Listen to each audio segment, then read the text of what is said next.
those iridescent greens and coppers and purples in that neck.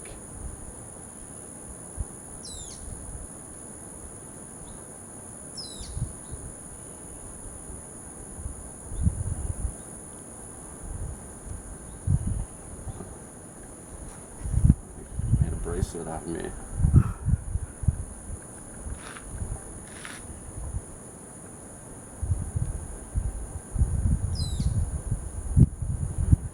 Climbs around the tree so he's comfortable upside down, looking at the world.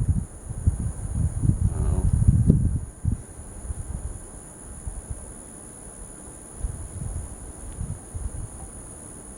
I don't know why it's called a parrot snake. Got a little green head, skinny neck,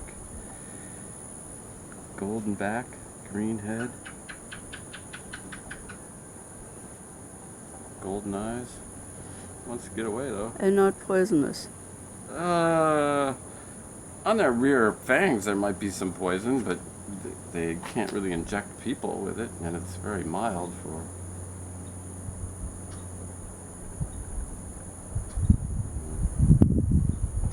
It's definitely a cool snake.